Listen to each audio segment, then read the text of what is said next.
The shot glass slams onto the mahogany bar at exactly 9:07 on a Tuesday night in Virginia Beach. The Navy SEAL is laughing. 28 years old, just back from 9 months of war. He leans toward the old man at the end of the bar, the one in the faded corduroy jacket who hasn't looked up once, and asks the question every operator asks another operator when they want to measure who is standing in front of them. "What did they call you, Pops?" The old man takes a small sip of bourbon, sets the glass down, precisely, on the center of the napkin. A heavy silver ring catches the light on his right hand. Skull, green beret, fighting knife. In the back corner, a master chief who has been silent for 2 hours slowly stands up. The old man finally turns his head. Pale blue eyes, 80 years of winter behind them, and he answers 2 words. Just 2. The laughter stops mid-breath. A glass freezes mid-air. Across the room, the Master Chief snaps to attention without realizing he has done it, because in this bar, on this night, in front of the most dangerous men in Virginia Beach, somebody has just spoken a name that the Pentagon spent 50 years pretending did not exist, and every operator in the room has just understood at the same time that the old man at the end of the bar is the reason their training even exists. The laughter died the way men die in combat. Instantly, without warning, without the decency of a slow fade. 1 second, Anchor and Ale was exactly what it always was on a Tuesday night in November. Loud, warm, smelling of spilled Guinness and floor wax, and the particular kind of relief that only comes after 9 months of eating sand and sleeping in body armor.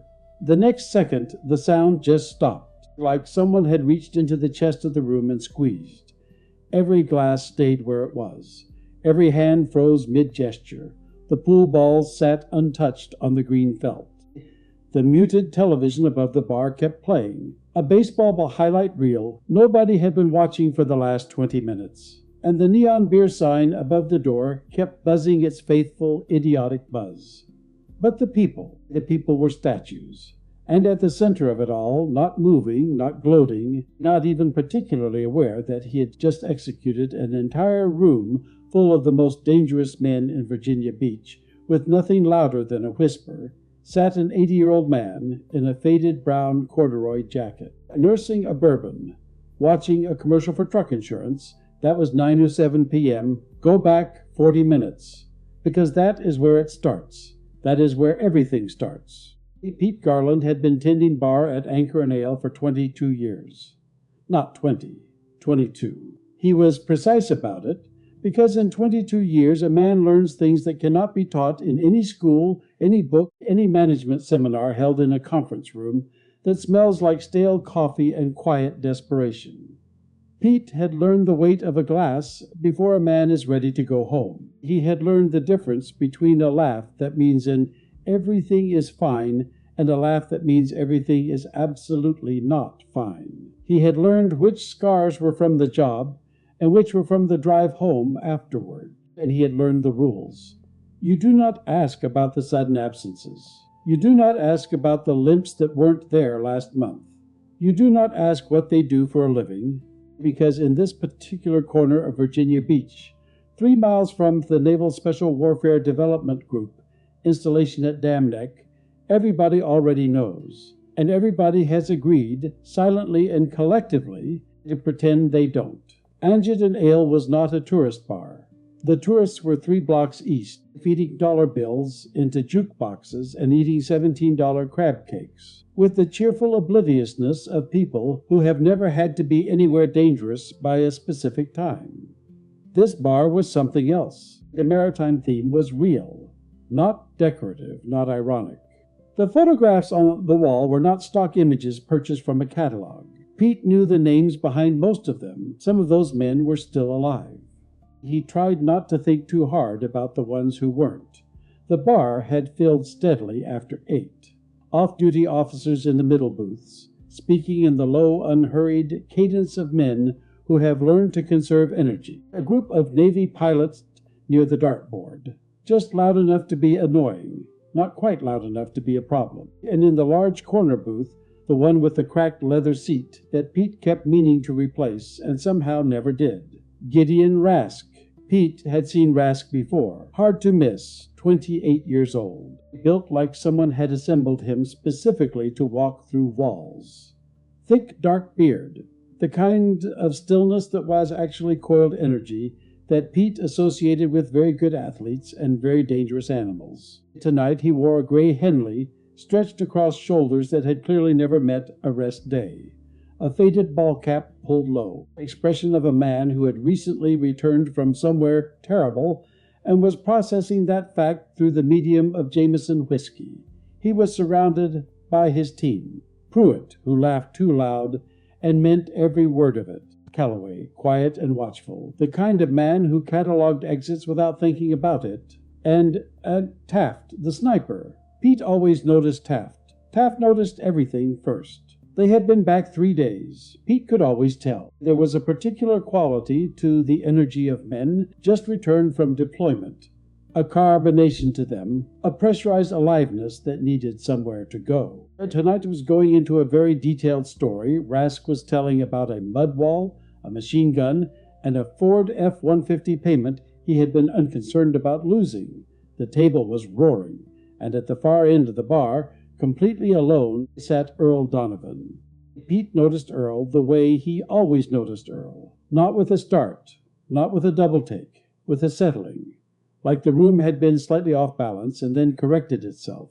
Earl came in every Tuesday and Thursday at 9 p.m. Same stool, last one on the right, back to the corner wall, clear sightline to both the front door and the service entrance. He ordered Blanton's bourbon, neat, no ice. He left a crisp $20 tip regardless of the tab. He was gone by 10. In 3 years, Pete had learned the following things about Earl Donovan. He lived alone, 4 blocks inland from the boardwalk, in a house with white aluminum siding, and a garden that was immaculate in a way that suggested purpose rather than enjoyment. He drove a rust-patched Ford pickup, older than most of Pete's staff. He had no visible family, no visible friends, and he carried, in the left breast pocket of whatever jacket he wore that evening, a small piece of dark wood, unfinished, rough on the edges, that he would sometimes take out and turn over in his hands when he thought no one was watching. Pete had never asked about the wood. Tonight it sat on the bar in front of Earl, a small block of mahogany shaped vaguely like a duck, but not finished, not close to finished. The grain was beautiful. Pete could see that from 6 feet away, but the surface was still raw, still working towards something it hadn't arrived at yet. Earl's hands rested around his bourbon glass. The hands of a man who had spent 80 years using them for things that left marks. The knuckles were thick, the skin mapped with old scars and the particular topography that comes from decades of hard physical work. His right index finger, Pete had noticed this before, never mentioned it, did not lay flat. It curved inward, permanently, as though it had decided long ago that its most natural position was around a trigger. Earl watched the muted television, a truck commercial. He did not react to it. From the corner booth, Rask's story crescendoed. The table exploded with laughter, the harsh, genuine, slightly unhinged laughter of men who use humor the way other people use therapy, because therapy requires sitting still and talking about feelings, and that was a category of activity these men had collectively decided was not for them. Earl did not look over, not once, not even a flicker. Pete noticed this. Pete noticed everything. The problem with a man like Gideon Rask was not malice. It was never malice. The Rasks of the world were not cruel people. They were confident people, enormously, architecturally, structurally confident. The kind of confidence built layer by layer, through years of surviving things that should have killed you, until eventually you begin to confuse your survival with your invincibility. Rask was scanning the room. P.T. saw it happen, saw the moment the comedian in Rask became the performer, the subconscious search for an audience beyond the immediate circle of men who already knew the story. His eyes swept past the pilots, past the officers, past the 2 college kids who had wandered in from the tourist district and were now quietly regretting it, and landed on Earl, the old man, who hadn't looked over once. Pete picked up a bar rag, began wiping the section of mahogany between Rask and Earl with the careful attention of a man who who is not paying attention to anything at all. Hey! Rask nudged Calloway, nodding toward the bar. Get a load of Grandad over there. Think he's even got a pulse? Calloway glanced over once, looked back at his drink. Leave it, Gideon, but Rask was already sliding out of the booth. Pete sent every nonverbal signal in his considerable 22-year arsenal. The slightly raised eyebrow, the fractional head shake, the way his hands slowed on the bar rag to communicate that he was aware and present, and would prefer this not to happen. Rask didn't speak bar. He spoke operator, entirely different language. He crossed the room with the unhurried, shoulder-rolling walk of a man who has never once had to wonder whether he belonged somewhere. Settled against the bar 2 stools down from Earl. Close enough to be deliberate.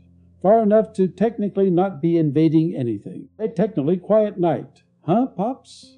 Earl's hands didn't move. His eyes didn't leave the television, which had moved on to a pharmaceutical advertisement, featuring people walking on beaches and smiling in ways that suggested they had recently resolved a significant digestive concern. Slowly, so slowly it was almost as a statement, Earl lifted his glass, took a small sip, set it back down precisely on the cocktail napkin, the center of the napkin. Exactly, seems that way, Earl said. His voice was gravel and old leather and something else, something underneath. Pete had heard it for 3 years and still couldn't name the something else. It wasn't loudness, it wasn't authority, exactly. It was more like the quality of a sound in a room when you can't tell where it's coming from. Rask grinned. Ordered another Jameson, slamming the shot glass down with the punctuation of a man who wanted the room to know he existed. We're a little loud, just got back from a sandy vacation, letting off some steam. Earl finally turned his head just slightly, just enough, and Pete saw Rask grin flicker. It was the eyes. It was always the eyes. Earl Donovan had the palest blue eyes Pete had ever seen on a living human being, the color of ice that had been frozen so long it had forgotten what water felt like, and they were completely, utterly still. No warmth, no irritation, no curiosity, just a flat, ancient measuring quality that made Pete think of something very large and very patient at the bottom of very cold water. Glad you made it back, Earl said. Polite, entirely dismissive. He turned back to the television. Rask's jaw tightened. Just a fraction. Pete caught it. At the corner booth, Taft had stopped laughing. He was watching the bar. His glass was still. His eyes, the careful, unhurried eyes of a man whose profession involved looking at things from very far away and understanding them exactly, had fixed on Earl's hands. Specifically on Earl's right hand. Taft leaned forward slightly. Pruitt said something. Taft didn't respond. Back at the bar, Rask leaned closer. You serve? Not an invitation. A measurement. The question men ask other men when they want to establish the hierarchy before the conversation has technically started. A long time ago, Earl said. Army? Navy? Rask's tone had taken on the particular quality of a man performing generosity he doesn't entirely feel. You look like you might have turned some wrenches on a carrier. Back in the day, Pete set his rag down, stepped closer. His voice was low and even. The voice of a man who has diffused 100 of these before they became something else. Gideon, Rask looked over. Man just wants to drink in peace. Pete held the look for one extra beat. I'll comp your next round. Relax, Pete. Rask held up one hand. The gesture of a man who has decided he is being reasonable and would appreciate credit for it. Just talking. He turned back to Earl. I was in the Army, Earl said quietly. Army. Rask tapped his chest. Once, over the left pectoral, the ghost gesture of a trident that wasn't visible on a civilian Henley, but everyone in this room would have recognized regardless. Grunt side or support. No judgment either way. Pete closed his eyes briefly. Opened them. Earl's right index finger tapped the bar. Tap, tap, so small, so quiet. The kind of signal you'd miss if you weren't watching for signals. Pete didn't know what it meant. But across the room, Taft's head came up like a dog hearing a sound humans can't quite register. Taft stood up. He walked toward the bar. Not fast, not panicked. The walk of a man who has identified a situation and is moving to address it before it addresses itself. Spent some time in the jungle, Earl said. Vietnam? Rask leaned an elbow on the bar. Drafted. Rough break. We spent a year in the rear, I'm guessing. Something like that, Earl murmured. Well, Rask spread his hands in the magnanimous gesture of a 28-year-old explaining history to someone who was present for it. Times have changed. The stuff we do now, precision strikes, night operations, real-time satellite feeds. We don't just wander around anymore. We hunt. We take down high-value targets with hunting is hunting. Earl's voice dropped an octave. Not louder, lower. The difference between a shout and a frequency. The pilots near the dartboard stopped talking. The tools change, Earl said, staring into his glass. The darkness doesn't. Rask blinked, recalibrated. The grin came back, but it was working harder now. With all due respect, sir, carrying an M16 on perimeter patrol in 68 isn't exactly the same as fast roping into a fortified compound with full air support. And Gideon. Taft arrived at the bar. His voice was flat and quiet, and carried something Pete had never heard from him before. Not urgency, not fear, something adjacent to both. Walk away, Rask frowned. I'm having a conversation. Nope, Taft's eyes hadn't left Earl's right hand. You're not, Taft. Look at the ring.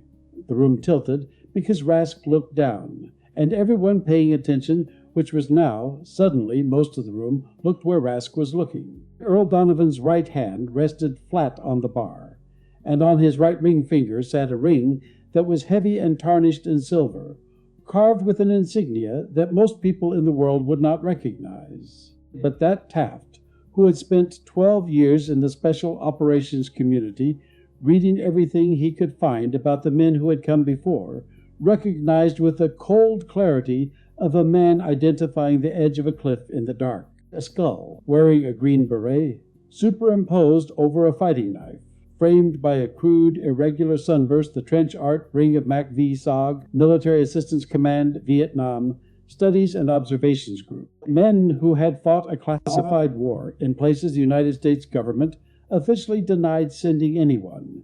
Men who had crossed into Laos and Cambodia with no dog tags, no identifiable uniforms, no official existence. Men whose casualty rate over the course of the program had exceeded 100%, meaning statistically, over the life of the unit, more men had been killed or captured than were ever assigned to it at any given time. Taft knew this. Taft had done the reading.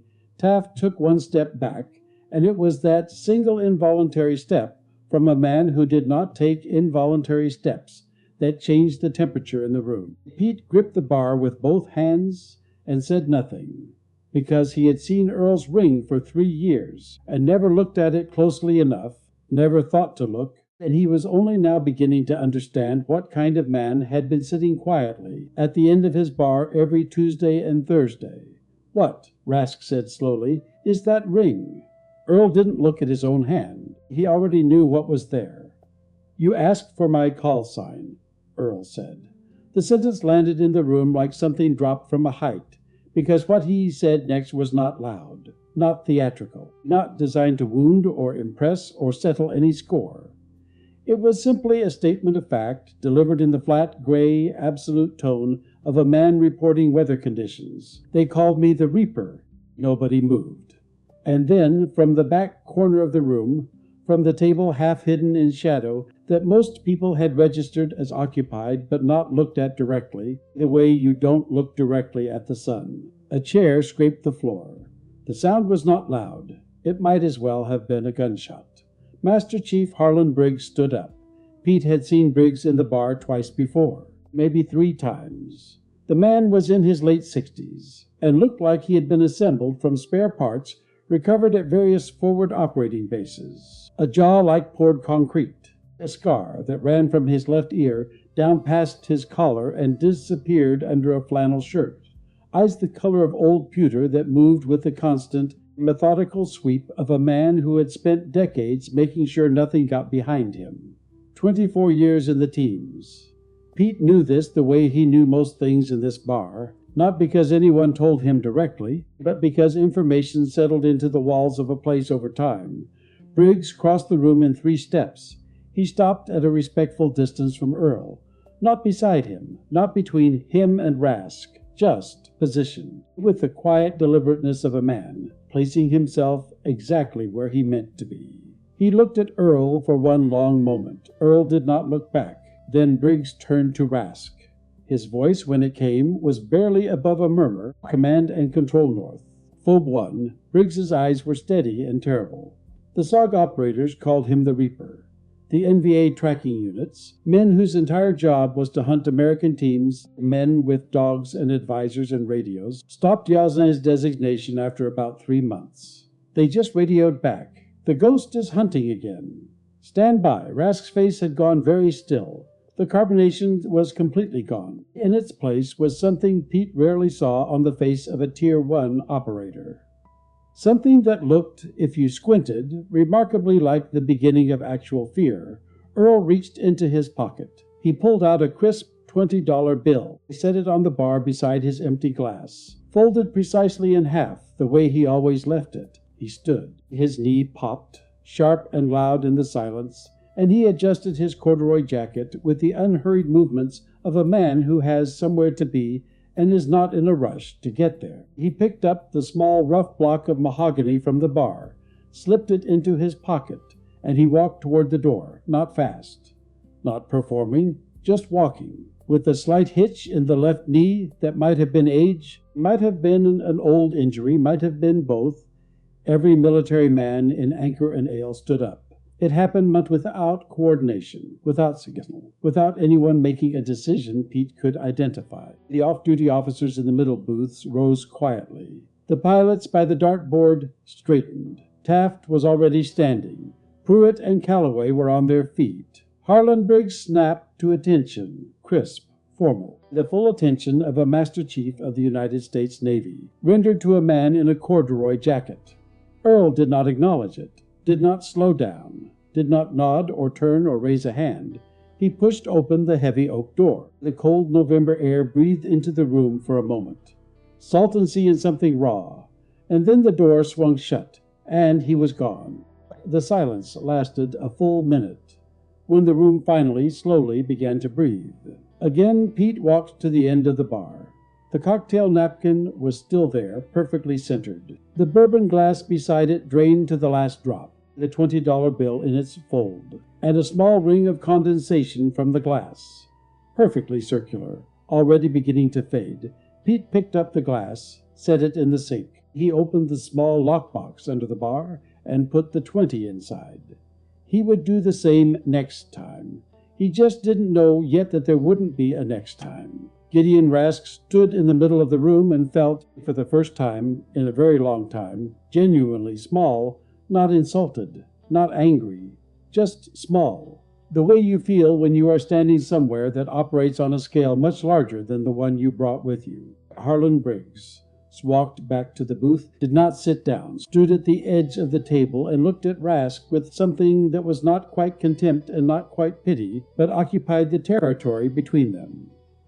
MacV Sog, Briggs said. Be quiet, like saying the name of a place visited in a dream. Military Assistance Command. Studies and Observations Group.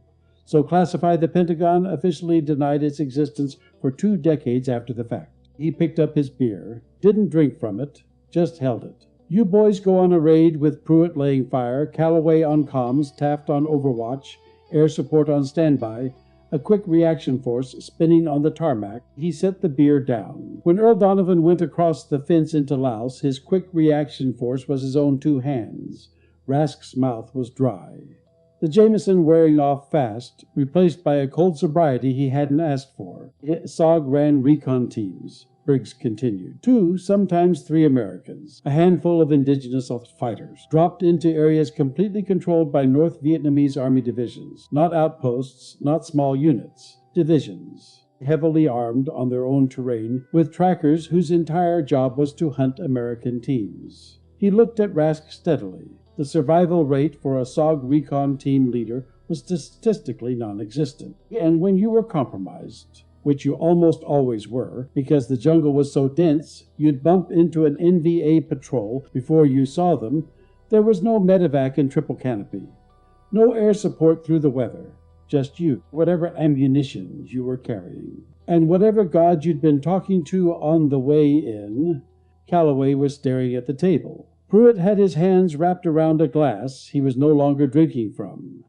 Taft hadn't sat back down. September 1969, Briggs said. Target area Oscar 8. Right in the center of the North Vietnamese logistical network in Laos. Intelligence needed eyes on a major troop buildup. He paused. They sent Earl's team. 7 men, 3 Americans, 4 indigenous fighters. Another pause. Longer. What the intelligence hadn't fully accounted for was that Oscar 8 was not a staging area. It was a fortress. Estimated 10,000 North Vietnamese Army troops in the immediate operational area. The number sat on the table like something physical. 7. Against 10,000, they were compromised on insertion, Briggs said. They took fire before their boots fully hit the ground. The landing zone was a trap. He looked at the door Earl had walked through. They ran for 5 days, continuous contact, no resupply, no medevac, calling airstrikes practically on top of their own positions to break contact, and the NVA kept coming like a tide. By day 4, 2 of the Americans were dead. 2 indigenous fighters severely wounded. Earl and 1 other man were the only ones still mobile. Rask put his elbows on the table, pressed the heels of his hands into his eyes. He didn't hunker down and wait to die, Briggs said. He went back in. He looked at each of them in turn. He left his wounded men in a hide site, took every piece of ordnance he was still carrying, and went back into the jungle, at night, alone. He dismantled the tracking element that had been on them for 5 days, eliminated the command structure of the pursuing unit, set improvised devices through the search grid. Briggs picked up his beer, finally drank, set it down. When the extraction helicopters finally punched through on day 6, they found Earl Donovan carrying 2 wounded men, 1 over each shoulder through waist-deep mud. He had been shot 3 times. He was completely out of ammunition, and he was covered in blood that was not his own. No one spoke. The pool balls still untouched, the television showing a weather map, the neon sign buzzing its faithful, idiotic buzz. Briggs stood, left his half-finished beer on the table. He looked at Rask one more time, and his voice when he spoke was not unkind, just final. You boys are the tip of the spear. I mean that. You're the best we have right now. He buttoned his flannel shirt. But never forget who forged the metal. That old man paid for every technique you learned in training, the protocols, the principles, the methods. Paid for all of it with his blood and the blood of men whose names are on a wall. Most people walk past without stopping. He moved toward the door. You owe him more than a smart mouth. He walked out. The door closed. And Rask sat in the booth for a long time after that, not talking, not drinking. Just sitting with the weight of a man who has recently discovered that the floor he was standing on goes much further down than he thought.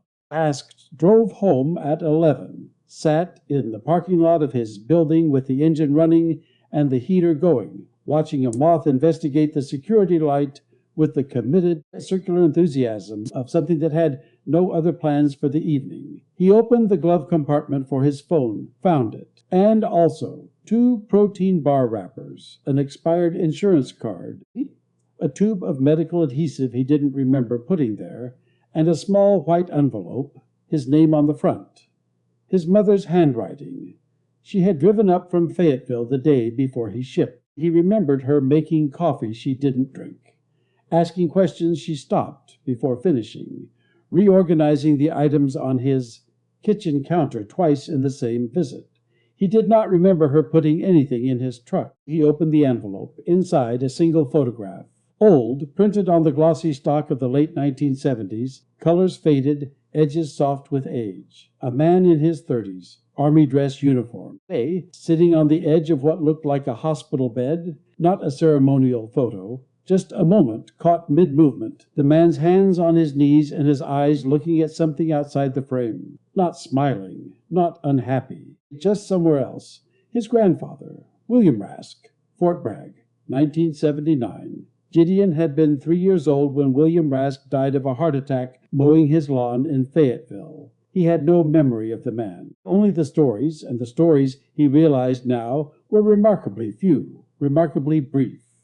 His mother talking about how William liked fishing, how he made his own hot sauce, how he was always First up on Christmas morning, had coffee ready before anyone else was awake. Nothing about the Army, nothing about Korea, where William Rask had served from 1950 to 1953. Nothing about any of that, because nobody had ever asked, and William Rask had never offered. Gideon turned the photograph over on the back. His mother's handwriting, new ink, written recently, written for this moment. He never talked about it either. Now you know why. Mom Gideon sat in the parking lot for a long time. The moth kept circling the security light. Patient, commit, going nowhere. He thought about Earl Donovan sitting at the end of a bar, watching other men be loud, watching other men come back alive from other people's wars, saying nothing about his own. Not one word. Not unless someone sat down beside him and, without knowing what they were doing, asked the right question. He thought about his grandfather mowing a lawn in Fayetteville. Coffee ready before anyone else was awake. A man who had come home from a frozen country at 23 years old, and apparently decided that what had happened there was his alone to carry. He thought about the ring, the skull, the beret, the knife. He thought about what Briggs had said. Never forget who forged the metal. Gideon put the photograph back in the envelope. Put the envelope in his breast pocket against his chest. Turned off the engine. Got out of the truck. He did not sleep that night, but he was very, very quiet while he didn't. The intelligence bay at Dam Neck smelled like cold coffee and recycled air, and the particular anxiety of people who know too much about too many things and have to keep all of it sorted by classification level. Gideon Rask had not slept. This was not unusual. Operators don't sleep well after deployment. The body comes home before the nervous system does. But this was different. This was not the wired, restless energy of a man still running on combat chemicals. This was something quieter, something that sat in the chest and pressed. He had been awake since 3. By 5, he had stopped pretending the ceiling was going to offer him anything useful. By 6, he was in his truck. By 6:45, he was standing outside the intelligence bay with his badge hand in his hand and a cup of gas station coffee that tasted like it had been brewed sometime during the previous administration.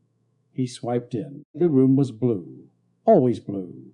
The monitors gave everything that underwater quality, like viewing the world through several feet of cold glass. Servers hummed in their racks along the back wall. Someone had put just a small succulent on top of the nearest server cabinet. It was thriving, which Rask found either inspiring or deeply suspicious. Warrant Officer Dana Kowalski was already at her workstation. This was not surprising. Kowalski was always already at her workstation. She was slight, sharp-featured, the kind of woman who wore her intelligence the way other people wear good shoes, not to impress anyone, just because life is more comfortable with the right equipment.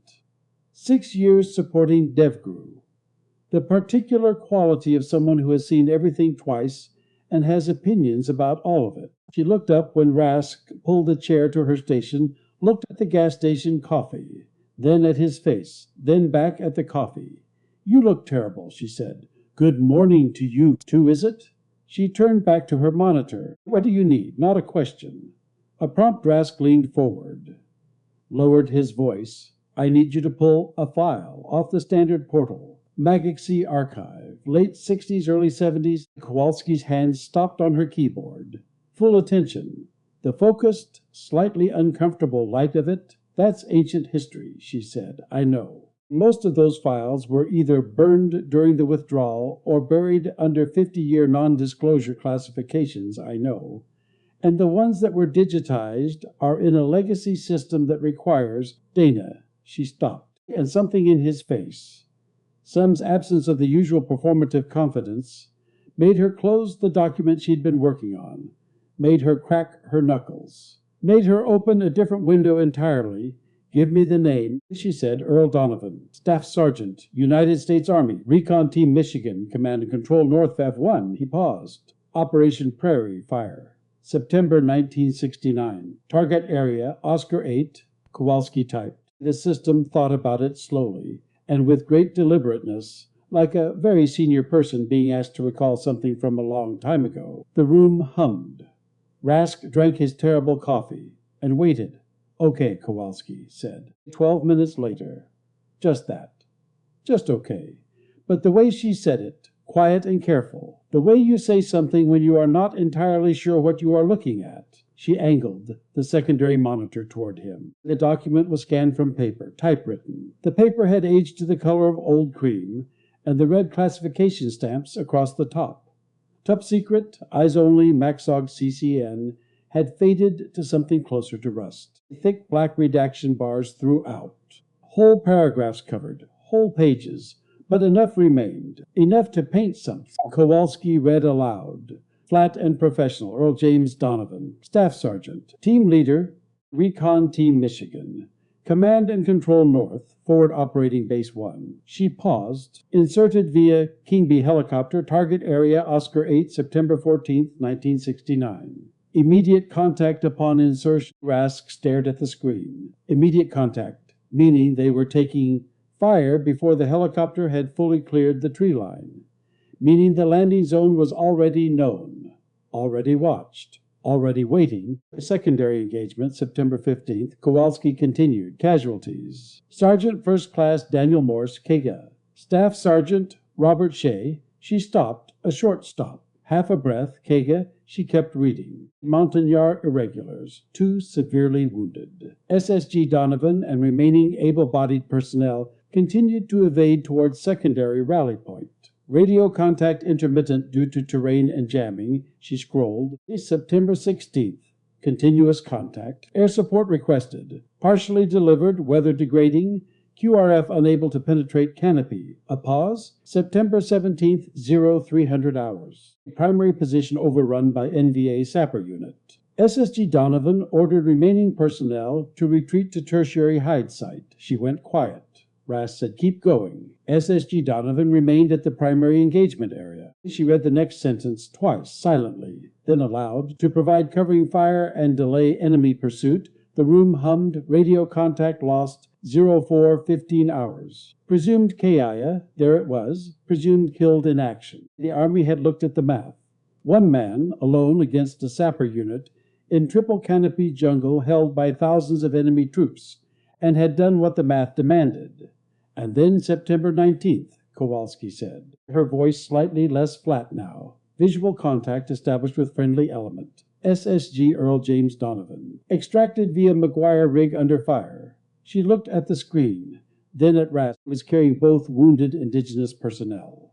One over each shoulder, Rask put his elbows on the desk. His head went forward. He'd been shot 3 times, Kowalski said quietly. 0 rounds of ammunition remaining. And the field officer's note says he had neutralized an estimated, there's a redaction, enemy combatants through close quarters engagement and improvised explosive devices over a 48-hour period. Silence. The redacted number, Rask said. Can't access it. Kowalski shook her head. Whatever that number was, someone decided it wasn't going in a document that might ever see daylight. She scrolled to the final page. Recommendation. Distinguished Service Cross. Immediate psychological evaluation. She paused.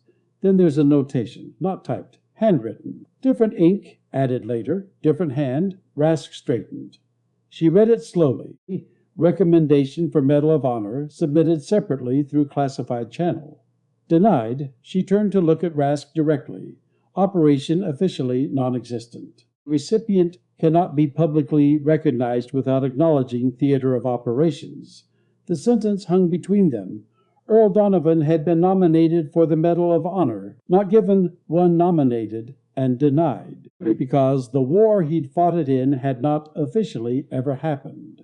Because the country that sent him across the fence with 7 men against 10,000 had decided, when the accounting came due, that it could not acknowledge the debt without acknowledging the transactions, so it had acknowledged neither. That's not all, Kowalski said, her voice very quiet now. At the very bottom, the last line, it's not official. It looks like someone just wrote it in pencil, like they needed to say it somewhere, and this was the only place. She turned the monitor fully toward him. He leaned in and read it himself. He knew what he was volunteering for. He went anyway. He came back anyway. He never asked us to explain it. That's what made him different from every other man I ever sent across that fence. No signature, no rank, no date. Just pencil on 50-year-old paper in a file that almost no one on earth had ever read. Rask sat back, looked at the ceiling. "Who is he?" Kowalski asked. "A man I owe an apology to," Rask said. "Erase the search history." He stood, took his terrible coffee, walked out into the world. Finding Earl Donovan's house was not complicated. Pete Garland. When Rask appeared at Anchor and Ale's back door at 9 in the morning, looking like a man who had survived something, gave him a general direction and a block radius. "He doesn't answer the door for strangers," Pete said. "I'm not a stranger," Rask said. Pete considered this. "No," he said slowly, "I suppose you're not." The house was 4 blocks inland. White aluminum siding faded to the color of old chalk. A quarter-acre lot, with a garden that was immaculate. Not decorative immaculate, purposeful immaculate. Every plant placed, every edge clean. The work of someone who needed their hands occupied and their mind pointed at a specific achievable task. The rust-patched Ford pickup sat in the driveway. Rask parked down the block. Walked, each step heavier than the last, which was strange, because he had walked into compounds full of armed men in the dark, with a lower heart rate than this. But that was the thing. In a compound he knew his role. He had a weapon and a team and a clear objective. Here he had a gray hoodie and an empty coffee cup and the growing certainty that no amount of tactical preparation would help him with what he was about to do. He heard the garage before he rounded the corner, sandpaper on wood, slow and rhythmic. The sound of something being made patient. Earl sat on a wooden stool in the open bay of a detached garage workbench in front of him, a block of dark mahogany in his hands, moving the sandpaper across the grain in long, even strokes. The corduroy jacket was there, same one, and the gray morning light made him look like a photograph of himself. Something already historical. The Sandys stopped. Earl didn't look up. "You walk heavy," Earl said. "Always have." Rask stepped forward, stopped 10 feet away. "My name is Gideon Rask," he said. "Mr. Donovan, I know who you are. I came to apologize." Earl set the sandpaper down, picked up a cloth, began wiping mahogany dust from the block. "Still not looking up for last night," Rask continued. "I was arrogant, disrespectful. I had no idea. You think an apology changes what happened in that bar? Not hostile, just direct." Rask stopped. Dropped the rehearsed version entirely. "No, sir," he said, "it doesn't." Earl finally turned on his stool, and Rask saw in the morning light what the bar's dim warmth had partially concealed, the depth of the lines in Earl's face. Not wrinkles, lines, each one specific, each one earned. And the eyes, that pale winter blue, that absolute stillness, had shadows under them that had nothing to do with lack of sleep. "Then why come?" Earl said. "Because I read your file this morning." Earl's hands stopped. The cloth stopped moving. The knuckles went slightly white, just for a moment. Just long enough for Rask to see it, and understand he had touched something real. "You shouldn't go digging in graveyards, boy," Earl said. "Lo, careful, you might not like what crawls out." "I read about Robert Shea," Rask said. Quietly, Earl closed his eyes. When he opened them, something had shifted, not collapsed. Earl Donovan was not a man who collapsed, but moved, like a glacier moves, imperceptibly and with enormous force, visible only in what it leaves behind. "Bobby," Earl said. "Not Robert, Bobby." "Bobby Shea," Earl repeated. He looked down at the mahogany in his hands, turned it once, set it on the workbench. 21 years old. From Dorchester. His father ran a hardware store on Dot Ave. He was quiet for a moment. He wanted to be a carpenter after the war. He said there was no better feeling in the world than making something with your hands that wasn't there before. Earl picked up the sandpaper again. Didn't use it. Just held it. He could move through triple-canopied jungle without breaking a single branch, Earl said. "I never figured out how. Everyone else snapping twigs, catching gear on leaves, and Bobby would just appear on the other side, clean. Like the jungle stepped aside for him.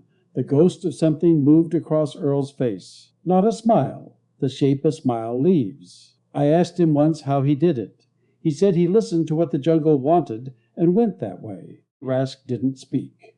because this was the moment for the particular kind of listening that costs something. He was Margaret's brother Earl, said. Rask had not known this. Nothing in the file had said this. The file had names and designations and casualty notations. The file had not said that the KIA on the team list was the brother of the woman Earl Donovan came home and married. The weight of this settled over the garage like weather. She never asked me, Earl said. Not once. Not what happened.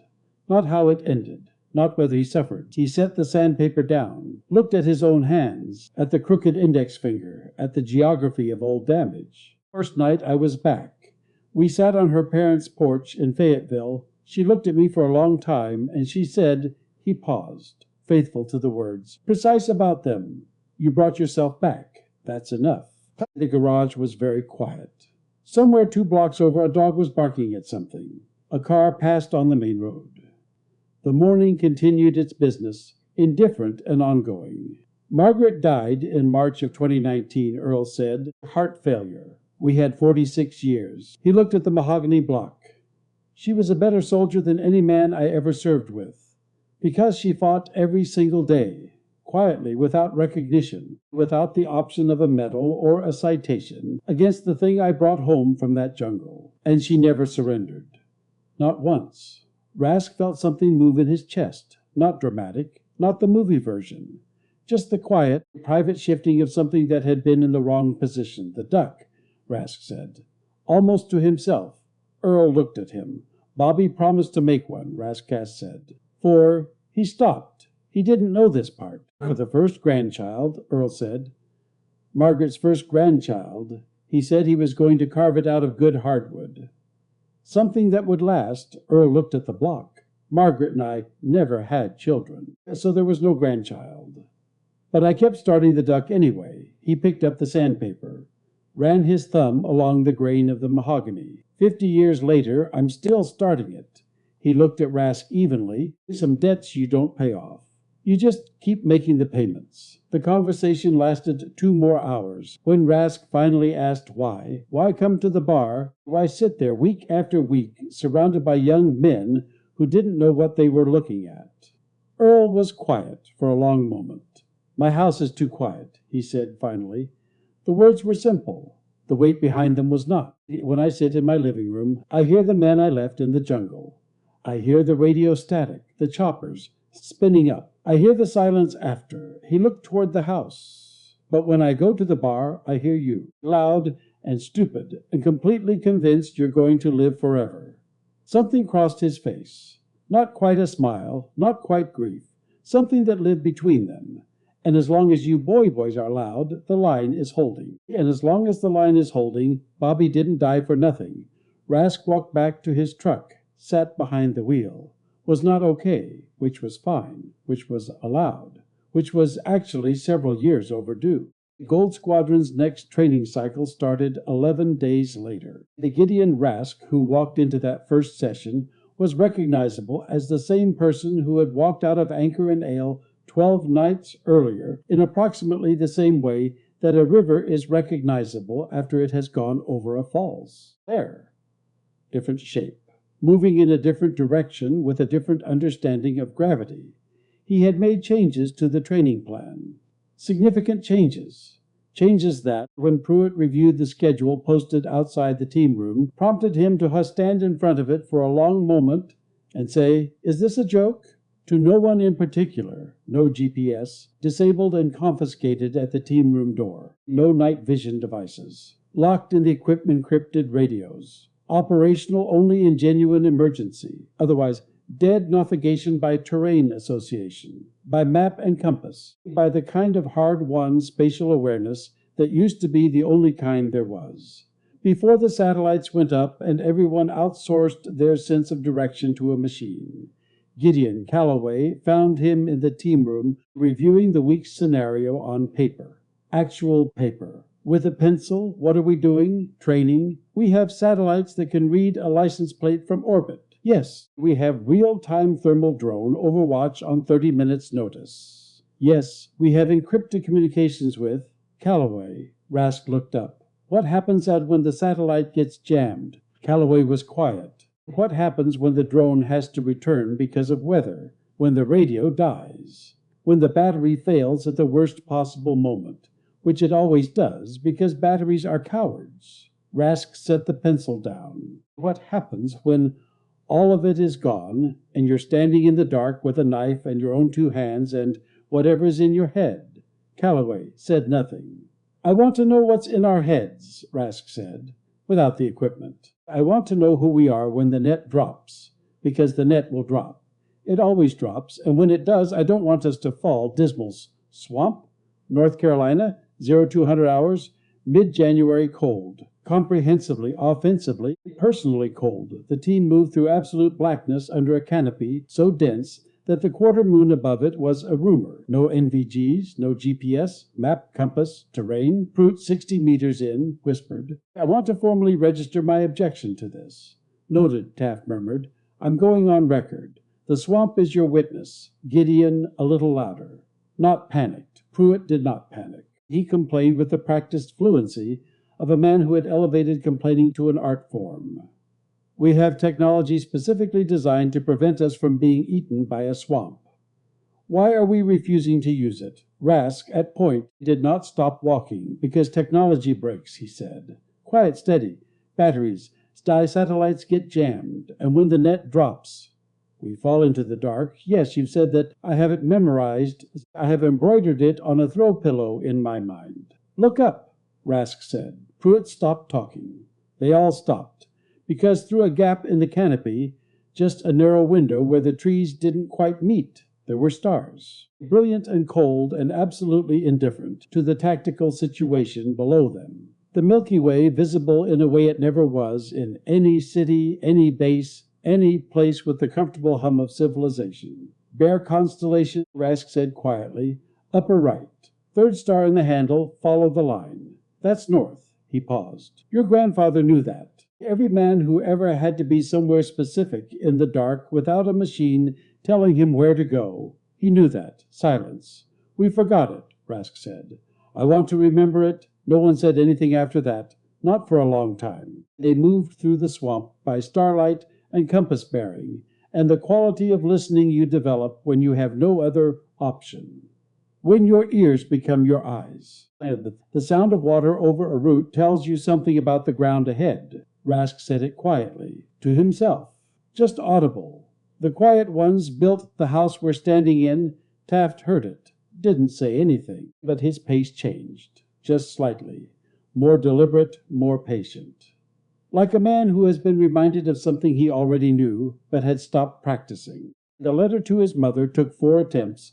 The first 3 read like reports. Situation, objective, assessment, which was how his brain organized information by default, and which was not. He was increasingly aware, the only way. The 4th attempt started differently, Mom.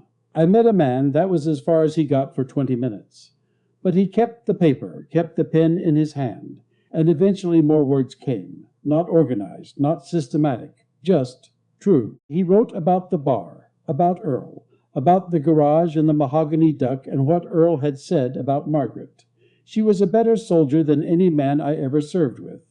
He wrote about the file, about the Medal of Honor recommendation denied because the war it was earned in had not, officially, ever been fought. He wrote, I think Grandpa had something like this, something he came back with that he never put down, and I never asked him what it was. I don't know how to not be sorry about that. He folded the letter, put it in an envelope, set it on the corner of the desk, not quite ready to mail it, maybe tomorrow. Then he opened his phone, looked again at the photograph of his grandfather, that particular look in the eyes, not distant, not empty, just somewhere else, carrying something. Having decided long ago that the carrying was his to do, and that the people around him did not need to be burdened with the weight. The men of that generation, Earl's generation, his grandfather's generation, had not been silent because they were unavailable or repressed, or any of the frameworks applied to them after the fact by people who had not been where they had been. They had been silent because they were protecting something, because they had looked at the faces of the people they came home to and made a deliberate daily decision. This thing I am carrying is mine to carry. not theirs. It was not absence, it was armor. He picked up the phone, called his mother.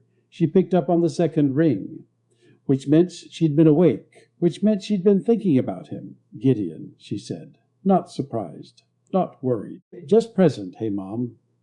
Her voice careful in the way she was careful when she wanted to be something he needed. You okay, sweetheart? Not yet.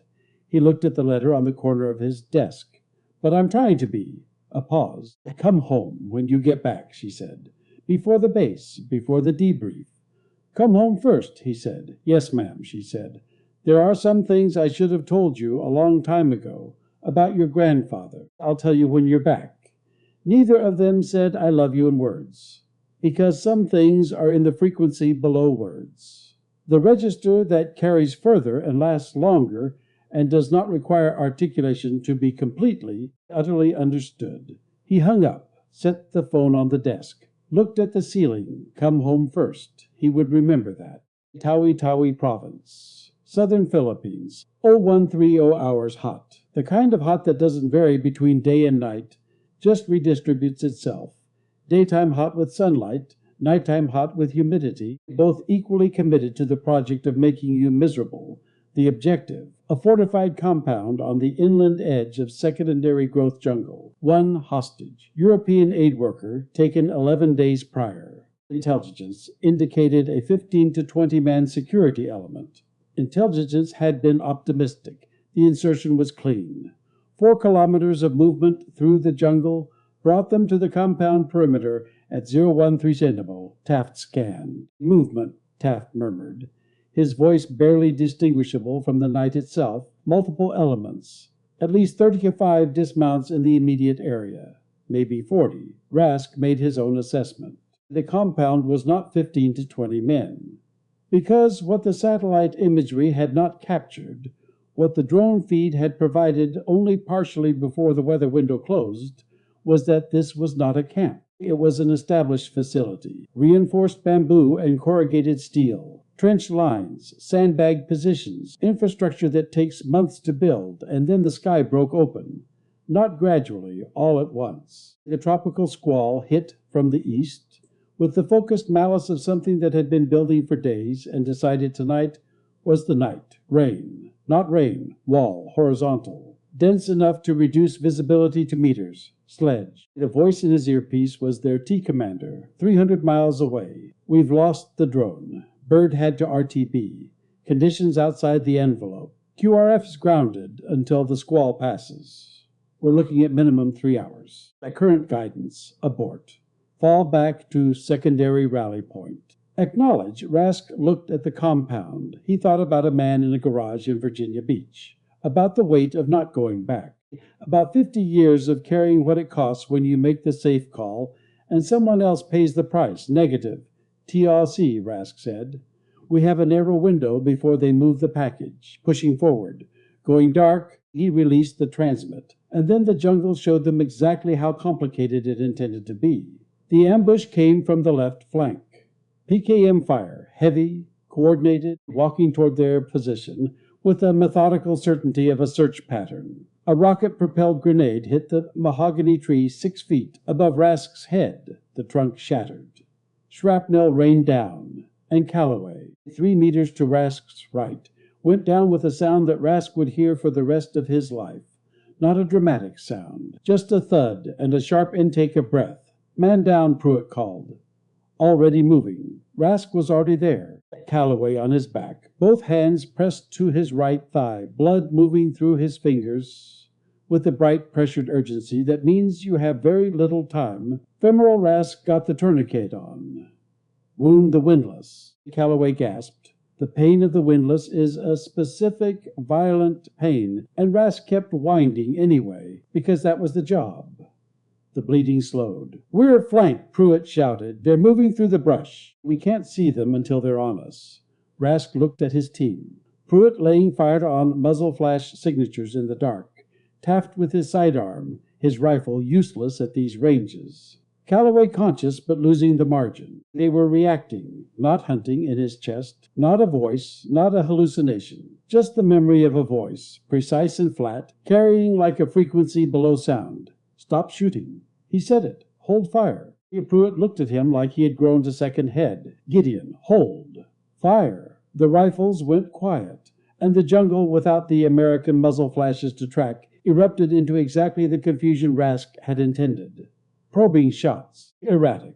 Overlapping. Men firing into the dark at a position that was no longer making itself visible. They're tracking our muzzle flashes. Rask's voice had dropped into a register Pruitt would describe later to Taft quietly and once, as the most frightening thing he'd ever heard come out of a human being. Not because it was angry, because it wasn't anything. We've been playing their game. He looked at each of them. Time to play ours. He set his plate carrier down. He took the Winkler blade from his belt, checked the suppressor on his MP7. He looked at Pruitt, at Taft. Take Calloway.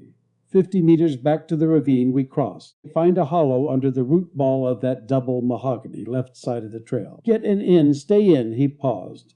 If anyone comes down that ravine who isn't me, yea? Pruitt said. We know. Rask looked at Calloway, pale in the darkness, rain on his face. I steady you good, Rask asked. Go, Calloway said. One word. Enough. Rask turned toward the jungle and disappeared into it, like smoke, gone before anyone could watch it happen. The jungle did not fight back. That was the thing nobody tells you. The jungle does not fight back. It simply is.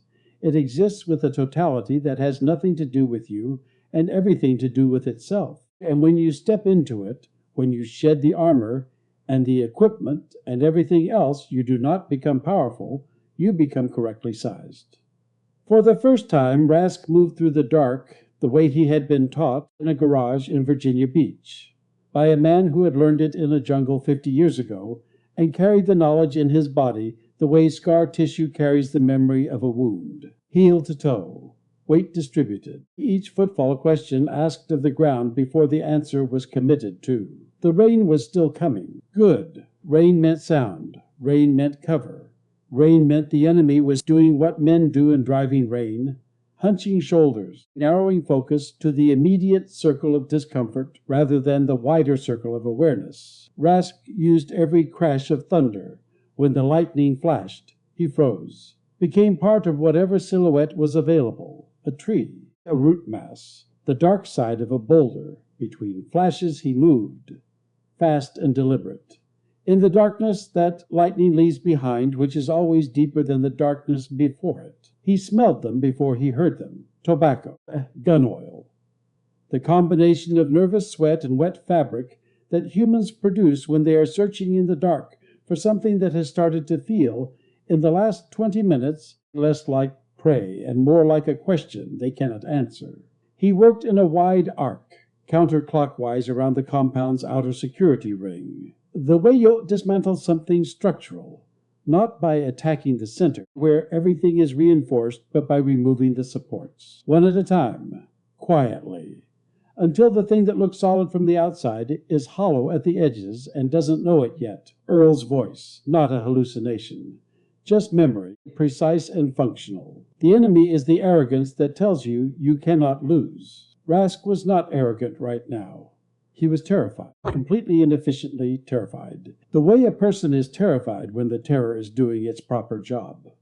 Sharpening vision, heightening hearing, fear as a tool, fear as information, not something to be overcome, something to be listened to. He found the command post on smell alone, diesel generator, radio equipment running hot, bamboo walls, and a corrugated roof that the rain was hammering.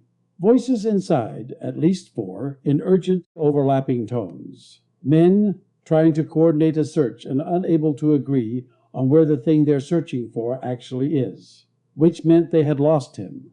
Which meant Pruitt and Taft and Calloway were still in the ravine, still alive. 2 fragmentation grenades. Belt, left side. He pulled both. Pins out, spoons held. He moved to the wall of the bamboo structure, put his back against it. Listened to the voices inside arrange themselves spatially in his mind. One breath, 2. He stepped into the doorway, and the 4 men inside had exactly the time it takes for a human brain to process an unexpected presence, which is not very much time, and has never once in the history of combat been enough time. Before Rask put both grenades on the map table and moved backward, hard. Into the mud, the twin explosions ripped the structure from the inside out. The corrugated roof went up and sideways. The bamboo walls went in 4 directions simultaneously. The jungle erupted, not in coordination, in panic, which is different. Panicked fire goes everywhere, and therefore nowhere. Fire is men shooting at shadows, because the thing they were hunting has become the thing that is hunting them. Rask was already gone, back into the trees, back into the dark. Moving toward the ravine, behind him, the sounds of an organized unit dissolved into the sounds of individual men trying to understand what had just happened to their night. He let them be confused. Confusion was working for him. He heard Pruitt before he saw him. Not a sound exactly, more of an absence of sound in a specific location. The deliberate non-sound of a man who has been holding very still for a long time and is now processing the sound of approaching footsteps. "It's me," Rask said, barely above a breath. "Jesus," Pruitt whispered. It sounded like the world ended up there. Just the command element. Rask slid down into the hollow, wet, cold. The smell of mud and old wood and Calloway's blood, copper-sharp through the rain. They're scattering. No coordination. We hold here until dawn. He looked at Calloway, conscious, just. His face had the particular gray-white quality that blood loss produces, like color is a resource being conserved for more essential functions. But his eyes were open, tracking, present. "Package?" Calloway said. "Not yet." Rask checked the tourniquet, still holding. "We wait for daylight." Calloway nodded, once. Slowly. "Good call," he said. 2 words. All of it compressed into 2 words, the way operators compress things. Rask put his hand briefly on Calloway's shoulder, then took up a position at the edge of the hollow. Taft on the other side, Pruitt at the rear, the 3 of them, forming a perimeter around their wounded teammate in a muddy hole, in a jungle, in the southern Philippines in the dark, waiting for a dawn still 4 hours away. Rask's hands were trembling. He looked at them in the dark, couldn't see them, but he could feel it, fine and persistent. The body's invoice for what it had just been asked to do. He did not try to stop it. He thought about Earl coming out of the jungle. He shot 3 times. No ammunition. 2 men over his shoulders, walking out toward the sound of helicopters through mud that should not have been possible to walk through. And Rask was in a hole with a tourniquet and 3 armed teammates and 4 hours until sunrise. He could do 4 hours. He closed his eyes, listened to the rain, thought about mahogany, about sandpaper on wood, about the patience of a man making something for 50 years, not because it would ever be finished, but because the making was the point. He thought, "I need to tell him." He thought, "I need to go back and tell him it worked." He did not think. What if there is no telling him? Not yet, not tonight. And then, without thinking about it, without deciding to, his right hand tapped twice on the muddy ground beneath him. Tap, tap. He had not thought about doing it. It had simply happened. The way things that have been absorbed fully enough eventually express themselves without instruction. Across the hollow, in the absolute dark, Taft's hand tapped back. Tap. Tap. 2 men. Complete darkness. A signal 60 years old. Moving between them without a lesson, without a manual, without any formal transfer at all. Just presence. Just time. Just sitting in a garage watching someone sand mahogany and paying attention. Neither of them said anything, which was the right response, which was the only response available to 2 men who had just understood, simultaneously and completely, that something has moved from one generation's hands to the next. Dawn came like a decision, dark, then a green gold bleeding through the canopy, then light, full and immediate, merciless in its humidity. The storm had passed, somewhere east over the Sulu Sea. The sky was the color of a bruise healing. At M61860, Black Hawks of the 160th SOAR arrived. The Night Stalkers, always there, sometimes just late. Calloway went out first on a litter. The hostage came next, shaken, dehydrated, alive. Rask was last up the hoist. He cleared the canopy and the Philippines fell away below him, and the door gunner pulled him in, and the helicopter banked east toward the water, and Rask sat against the interior wall. Still trembling, nobody spoke.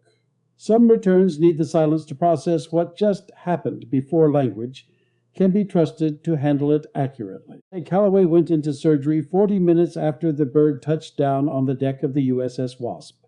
The surgeon came out after 2 hours, stable, blood volume restored. 6 to 8 weeks recovery. Pruitt, who had been sitting on an equipment crate eating a granola bar, with the focused dedication of a man who needed something to do with his hands, said, 6 to 8 weeks. I'll tell him 4. He'll be insufferable if he knows the real number. Taft said nothing, but the line of his shoulders, which had been very tight since the ravine, released by approximately 1 degree, which was, for Taft, the equivalent of a standing ovation. Gold Squadron returned to Virginia Beach on a Thursday. Rask got off the plane, threw his duffel into his truck, and drove to Anchor and Ale. It was mid-afternoon. Pete behind the bar, restocking. A few regulars at the far end. The muted television showing, as it always seemed to be, a baseball game no one was watching. P looked up when Rask came in, and stopped restocking. The bruise along Rask's cheekbone had settled into its full expression. The hollows under his eyes had hollows of their own, and he moved differently, with the quality Pete had seen before, on men who had come back from somewhere that had changed the angle of something fundamental inside them. P.T. set down the bottles he was holding. He went to the small lockbox box under the bar, opened it. He brought something to where Rask had settled onto the stool at the far end. Earl's stool, he left this, Pete said. It was a wooden box, mahogany, smooth and dark, and finished to a quality that made Rask's hands stop before he touched it, made him look at it first. The wood had that quality that very good wood has when it has been worked by patient hands over a long time. Not just smooth, but deep. Like the surface was only the beginning of it. Brass latch. Simple, functional. He passed away, Pete said. About 10 days ago. His voice had the careful flatness of a man who has said a hard thing several times, and found the version that allows him to say it without stopping. Heart. In his sleep, a pause. The lawyer came in 3 days after. He said Earl had been specific about the instructions. Rask looked at the box, he said. Pete stopped, cleared his throat. If a young operator comes back through that door looking different than when he left, give him the box. The sentence landed the way Earl's sentences always landed, without flourish, without excess. Measured precisely to fit the space it needed to fill and no larger, Rask put his hands on the box. The wood was warm. He undid the latch. Inside, on faded green velvet, 3 things.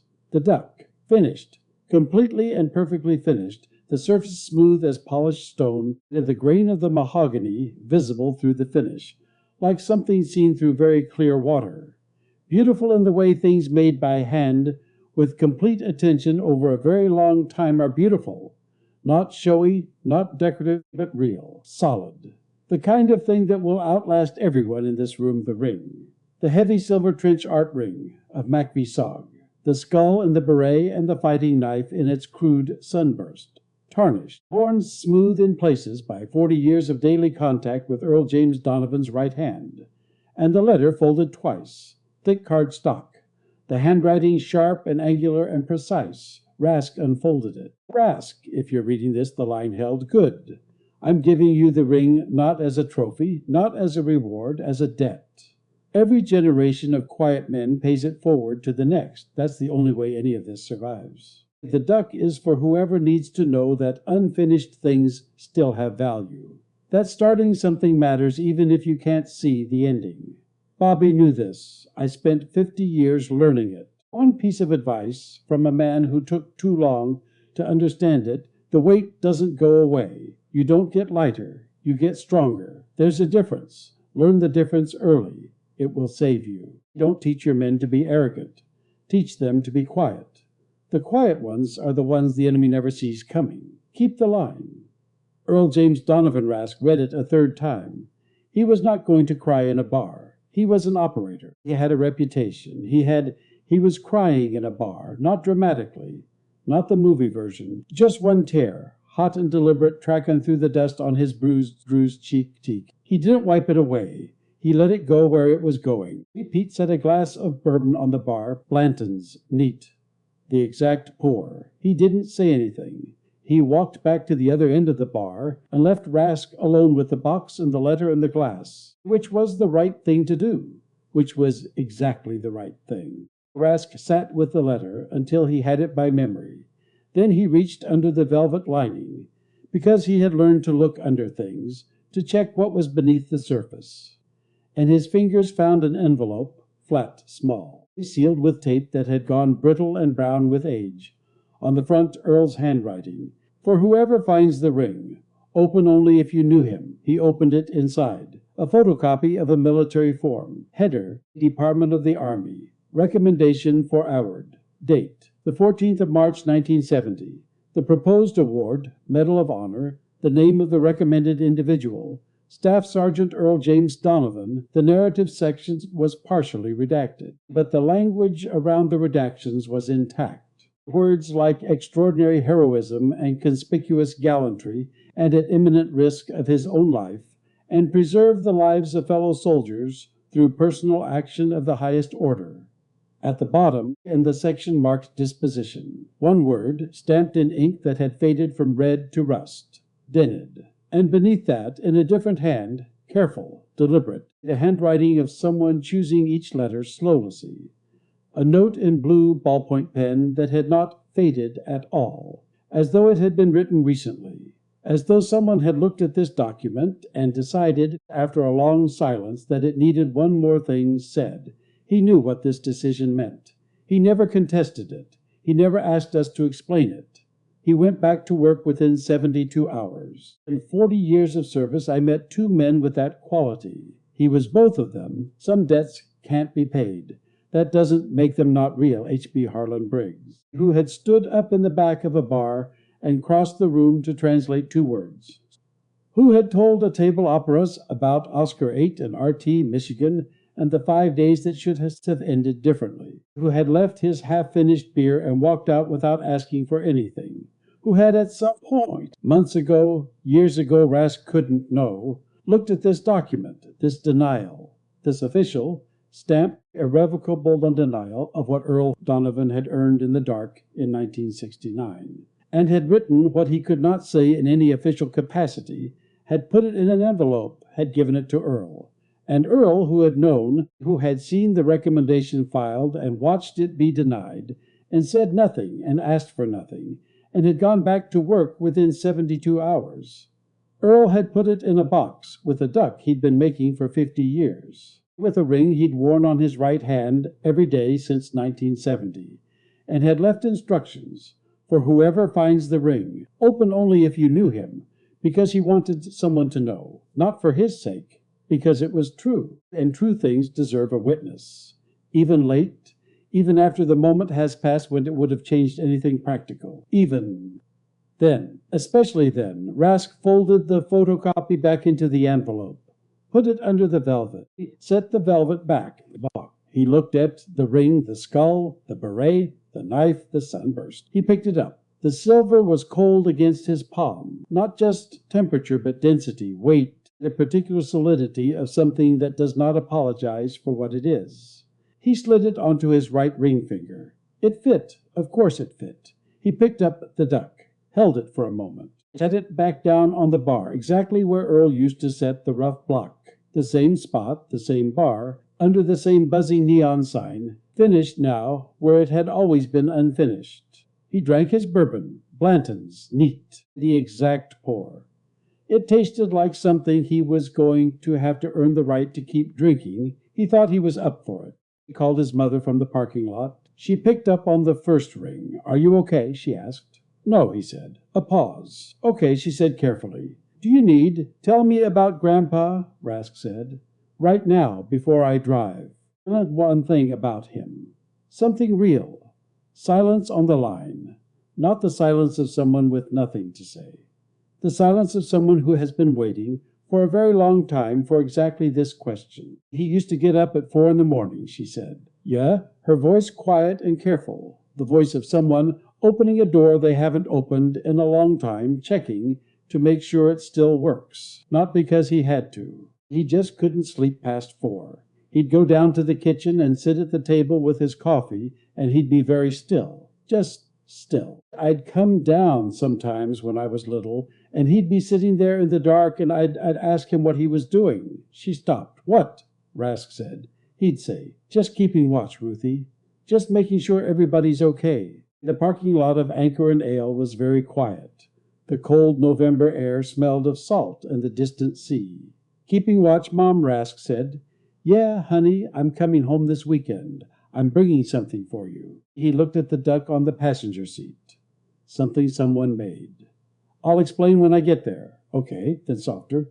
"Gideon, yeah, I'm glad you're home." He sat with that for a moment. Let it land where it needed to land. "Me too," he said. He hung up, started the truck, put his hands on the wheel. In the warm air of the cab, the ring on his right hand caught the glow of the parking lot lights. Dull silver, old and worn smooth. The skull looking nowhere in particular, with the patience of something that has already seen everything and is no longer surprised by any of it. Rask put the truck in drive. The road home was the same road it had always been. 4 lanes of Virginia Beach, lit orange by the sodium lamps, flanked by the ordinary businesses of a town that had for decades been doing the extraordinary work of being the living room of people who could not talk about what they did for a living. He drove slowly, which was not how he usually drove, which was new, which was fine. He had the ring. He had the letter.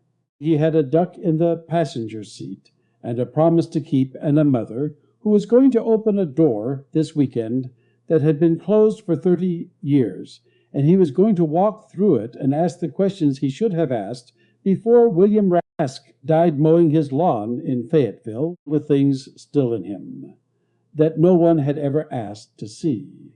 Too late for that, not too late for the rest of it.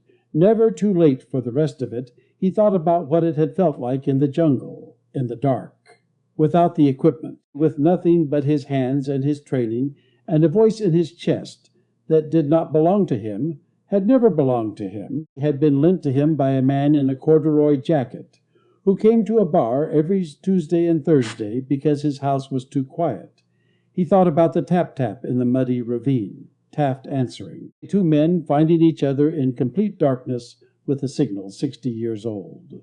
The thing that had moved from one man's hands to another man's hands without a lesson, without a manual, without any formal transfer at all, just presence, just time, just sitting in a garage watching someone sand mahogany and paying attention. That was the line, not a formation or a tactic or a piece of equipment. The invisible thread that ran from a hardware store in Dorchester to a jungle in Laos, to a garage in Virginia Beach, to a muddy hole in the Philippines, and back again, all the way back to a parking lot on a Thursday night in November, where a man was driving home slowly for the first time in his adult life. He would keep it. He would pass it on. That was the job now, alongside the missions, underneath them, the other job. The one Earl had been doing every Tuesday and Thursday for 3 years, sitting at the end of a bar, listening to young men be loud and alive, making sure the line was holding, making sure somebody noticed, because some debts cannot be settled. They can only be carried, and carried, and carried, until someone else reaches out in the dark and takes hold of the other end. Rask drove home. The neon sign of Anchor and Ale faded in his rearview mirror. The buzzing of it, faithful, idiotic, eternal, lasted a little longer than the light, and then that faded too, and the road was just the road, and the night was just the night. And 4 blocks inland from the boardwalk, in a house with white aluminum siding, and a garden that would need tending in the spring, rooms very quiet in the particular way of rooms that have held one person for a long time, and now hold only the shape of where that person used to be. Earl James Donovan was finished carrying, finally, after 80 years, at rest. Not because the weight had lifted, because someone else was strong enough now to hold it, and that, in the end, was the only rest that men like Earl ever really find, the only rest they ever really wanted.